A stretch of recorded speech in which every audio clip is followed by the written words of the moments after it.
राजीव दीक्षित भारत के एक ऐसे सामाजिक कार्यकर्ता थे जिन्होंने अपने व्याख्यानों से पूरे देश में स्वदेशी आंदोलन की अलख जगाई। इस स्वदेशी आंदोलन में उन्होंने भारत के इतिहास से लेकर विदेशी कंपनियों के लूट के बारे में बताया था कि किस तरह विदेशी कंपनियों के भारत गरीबी की ओर बढ़ता जा रहा है। राजीव दीक्षित को खुलकर बोलना पसंद था और वो किसी नेता से नहीं डरते थे। वो सदैव भारत के नेताओं की असलियत को देश की जनता तक पहुंचाते रहे हैं। राजनीतिक प्रश्नों के अलावा उन्होंने घरेलू आरोग्य पद्धतियों और स्वदेशी चिकित्सा का भी प्रसार किया, जिससे देश के लाखों लोग लाभान्वित हुए हैं। आइए आपको उसी स्वदेशी आंदोलन के प्रणेता राजीव दीक्षित की जीवनी से रूबरू करवाते हैं। राजीव दीक्षित का जन्म 30 नवंबर 1967 को उत्तर प्रदेश के अलीगढ़ जिले के नाह गांव में हुआ था। उनके पिता का नाम राधेश्याम दीक्षित और माता का नाम मिथिलेश कुमारी दीक्षित था। राजीव दीक्षित के दादाजी भारत के स्वतंत्रता संग्राम में सक्रिय थे, जिन्होंने कई स्वदेशी आंदोलनों में भाग लिया था। राजीव दीक्षित के पिताजी बीटीओ ऑफिसर थे। राजीव दीक्षित के परिवार में उनके छोटे भाई प्रदीप दीक्षित और बहन लता शर्मा है। राजीव दीक्षित ने अपना बचपन गाँव नाह में ही बिताया था, जहाँ से उन्होंने प्राथमिक शिक्षा ली थी। उन्होंने अपने एक व्याख्यान में अपने गाँव के बारे में बताया था कि उनके गाँव में अभी तक बिजली और रोड नहीं है, जिसके कारण उन्हें गाँव से 5.6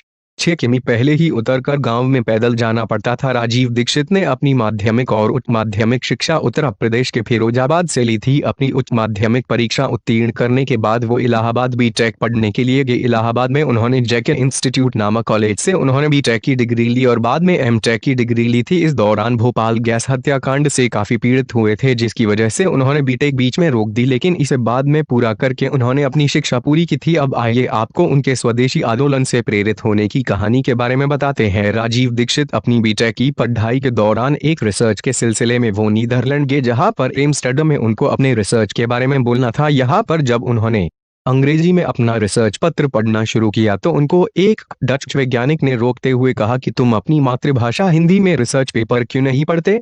इस पर राजीव दीक्षित ने जवाब दिया, अगर मैं हिंदी में रिसर्च पेपर पढ़ूंगा तो यहाँ पर किसी को समझ में नहीं आएगा। उस डच वैज्ञानिक ने कहा, हमारी समझने या न समझने की चिंता आप क्यों करते हैं, और आपसे पहले आए हुए कई वैज्ञानिकों ने अपनी मातृभाषा में रिसर्च पेपर पढ़ा था, जबकि वो भी चाहते तो अंग्रेजी में पढ़ सकते थे।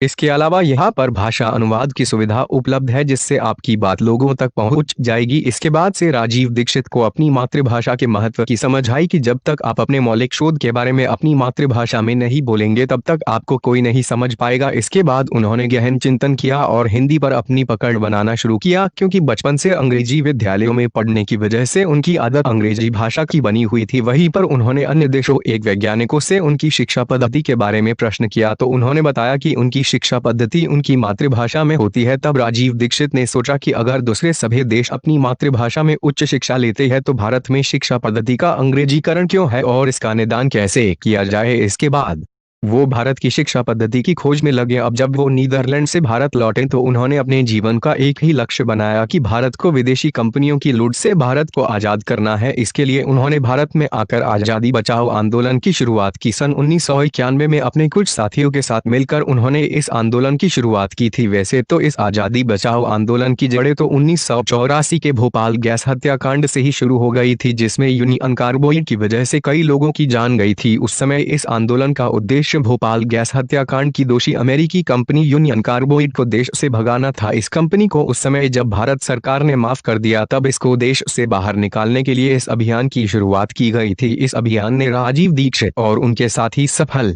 रहे और उस कंपनी को देश छोड़कर भागना पड़ा था। इसके बाद उन्होंने कारगिल, ड्यूपॉन्ट जैसी बड़ी कंपनियों को इस देश से भगाया था। इसके बाद 1991 में उन्होंने डंकल प्रस्ताव के विरोध में कई व्याख्यान और जनवरी रैलियां की थी, क्योंकि इस प्रस्ताव के तहत अनेकों विदेशी कंपनियों को भारत में व्यापार करने की अनुमति मिलने वाली थी। जब इस डंकल प्रस्ताव का अध्यक्ष आर्थर डंकल भारत आया तो एयरपोर्ट पर ही राजीव दीक्षित और उनके साथियों ने डंकल के साथ मारपीट की थी, जिसकी वजह से उन्हें तिहाड़ जेल जाना पड़ा था। जब वो तिहाड़ जेल में गए थे उस समय तिहाड़ जेल की पुलिस अधीक्षक किरण बेदी थी। वहां पर जेल में रहते हुए उन्होंने बॉडी मार्क चेक करवाने के लिए कपड़े उतरवाने के नियम का विरोध किया था। अब उन्होंने इस नियम के विरोध में किरण बेदी से इस नियम के नियमावली प्रपत्र को पढ़ने की बात कही। किरण बेदी ने बड़ी मुश्किल से उस नियमावली पत्र को राजीव दीक्षित तक पहुंचाया। ये नियमावली पत्र 1860 का बना हुआ था, जिसमें साफ लिखा हुआ था कि इस नियम का उपयोग अंग्रेज भारतीयों का अपमान करने के लिए करते थे। उस समय अंग्रेजों का उद्देश्य कैदी की जांच करने से ज्यादा अपमान करना था, ताकि वो ज्यादा विरोध न करे। इस पत्र को पढ़कर उनके मन में अंग्रेजों के नियमों को अब तक अपनाए जाने पर अफसोस हुआ था और इस पर उन्होंने जेल से छूटने के बाद रिसर्च किया था। राजीव दीक्षित के जीवन में एक नया मोड़ आया जब उनकी मुलाकात इतिहासकार और लेखक प्रोफेसर धर्मपाल से हुई। तो पिछले कई वर्षों से यूरोप में अध्यापक थे, अब राजीव दीक्षित ने उनके सानिध्य में रहकर अंग्रेजों के समय के ऐतिहासिक दस्तावेजों का उन्होंने अध्ययन किया और उन दस्तावेजों के आधार पर देश को जागृत करने का प्रण लिया। ये दस्तावेज धर्मपाल जी ने इंग्लैंड के पुस्तकालय से बड़ी मुश्किल से